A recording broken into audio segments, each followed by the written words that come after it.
Bonjour TikTok, comment ça va? Je me suis coiffée, ça fait 1 ou 2 semaines, je crois qu'on ne s'est pas vu. Mon fils dort, donc je profite de l'occasion que mon fils dort pour faire une vidéo. C'est la canicule en France, il fait extrêmement chaud. Mes volets sont baissés, du coup j'ai allumé la lumière. C'est triste de devoir allumer la lumière à 14 h, mais qu'est-ce que vous voulez? De quoi est-ce qu'on va parler aujourd'hui? En fait, il y a tellement de sujets qui me trottent dans la tête là. Allez, on revient sur... on va revenir sur les études.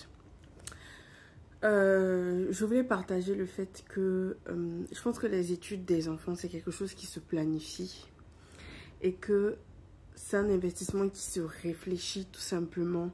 On peut pas juste tomber comme ça de cours. L'enfant est en bac. Ah oui, mais il doit faire des études supérieures. Et qu'est-ce qui se passe?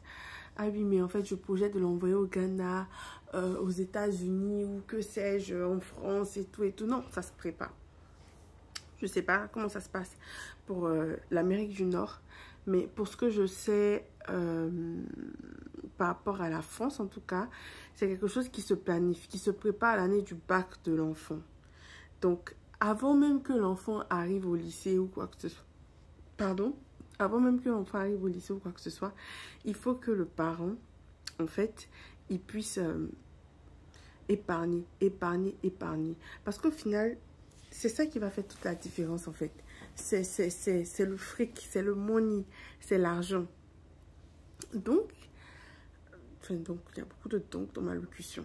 Mais vraiment, si vous avez un enfant qui a 9 ans, qui a même 0 ans ou quoi que ce soit, c'est le moment de construire une épargne pour les études de cet enfant-là. C'est le moment de regarder comment ça se passe.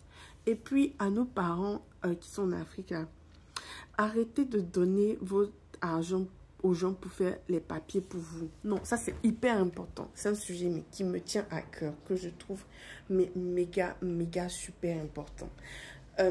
Beaucoup de personnes, en fait, vont voir un gars, une go. Je ne parle pas des agences de voyage qui sont reconnues ou quoi que ce soit et tout ça. Les conseils en immigration, là, quel que soit le motif, que ce soit pour les études ou quoi d'autre là, ça existe en fait. C'est-à-dire que il y a des sites internet. Ici en France, tous les sites qui se terminent par .fr. Et pour ceux qui arrivent au Canada, si je dis n'importe quoi, corrigez-moi s'il vous plaît dans les commentaires. Mais au Canada, aux États-Unis en général, c'est .org, .com. Il y a des sites officiels. En France en général, il y a .gouv dedans. Et tout bien le nom comment on dit ça, du concept. Des fois, c'est France Immigration, France Connect, étrangers, bref. Mais en tout cas, renseignez-vous aux sachants. N'allez pas donner vos centaines de milliers de CFA, vos millions de CFA en fait, à des inconnus ils peuvent rien créer au consulat. Parce qu'au final, le fait mot pour une visa là, c'est le consulat du pays qui le décide en fait. Donc, moi, je vous recommande vraiment d'aller à la source de l'information.